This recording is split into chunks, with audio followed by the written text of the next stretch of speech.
नमस्कार किसान भाइयों। इस वीडियो में हम बात करेंगे कि लहसुन की फसल में दूसरा खाद कब और कौन सा डालना चाहिए। लहसुन में दूसरा खाद डालने की कौन सी अवस्था होती है, यानी कि वह कौन सा समय है जब हमें लहसुन में दूसरा खाद डालना चाहिए और दूसरे खाद में कौन कौन से कॉम्बिनेशन लेना चाहिए जिससे कि हमारी लहसुन की ग्रोथ भी अच्छी हो, पिलासपन भी दूर हो जाए, जड़ों का भी विकास हो सके। तो इसकी पूरी जानकारी के लिए आपको इस वीडियो को तो पूरा देखना ही होगा। अगर आप इस वीडियो को पूरा देखते हैं 3 से 4 मिनट निकाल कर, तो आपको पूरी जानकारी समझ में आ जाएगी।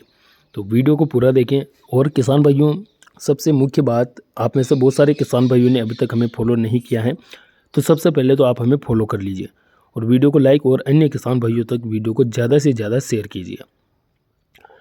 किसान भाइयों, बात करें लहसुन की फसल में दूसरे खाद के बारे में, तो सबसे पहले तो हम बात करते हैं कि दूसरा खाद हमें कब डालना चाहिए। लहसुन की अवस्था की बात करें तो लगभग जब हमारी लहसुन 40, 45 या 50 दिन के बीच में होती हैं, यानी कि 1.5 महीने के आसपास या 1.5 महीने से हल्की फुल्की ऊपर लहसुन हो जाती हैं, तो उस समय पर हमें दूसरे खाद का उपयोग करना चाहिए। अब दूसरे खाद में कौन कौन से फर्टिलाइज़र हमें लेना है, इसकी बात की जाए तो दूसरे खाद में मुख्य रूप से आपको यूरिया खाद का उपयोग करना है। साथ में 10 किलोग्राम सागरिका और 10 किलोग्राम प्रति एकड़ की दर से मैग्नीशियम सल्फेट, ये तीनों चीज़ें आपको अपनी लहसुन में उपयोग करनी है। अब यहाँ पर मैं अगर आपको बताऊँ तो आप बहुत ज़्यादा मात्रा में भी खाद डाल सकते हैं, लेकिन इस समय पर ज़्यादा खादों की ज़रूरत नहीं होती है, तो हम केवल ये 2-3 चीज़ें ऐड कर रहे हैं। यहाँ पर यूरिया भी आपको ज़्यादा नहीं लेना है, यूरिया भी आप 25 से 30 किलोग्राम प्रति एकड़ की दर से ले लीजिए। साथ में आप 10 किलोग्राम इफ़को कंपनी की सागरिका और 10 किलोग्राम मैग्नीशियम सल्फेट, इन तीनों को अच्छी तरीके से एक साथ में मिला लीजिए और अपनी लहसुन में डाल दीजिए।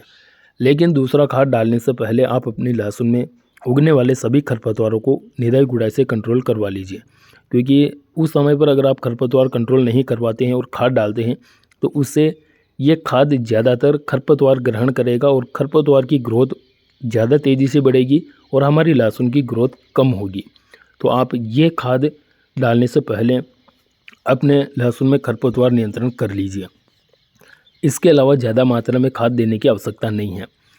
लेकिन यहाँ पर एक बात का आपको ध्यान रखना है, आपको 1-2 पौधे अपने खेत से उखाड़ कर देखना है। अगर उनकी जड़ों में कोई फंगस जैसी समस्या, कीट जैसी समस्या आपको दिखाई दे रही है, तो जो 3 खाद हमने आपको बताए हैं उनके साथ में कीटनाशक और फंगिसाइड भी मिला लेना और फिर उन खादों को अपनी लहसुन में डाल देना।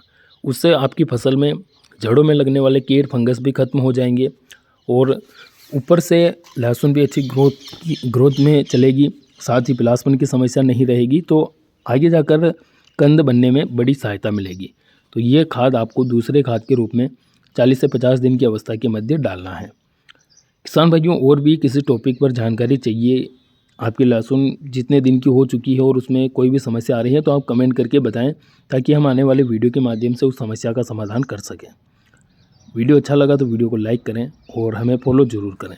धन्यवाद।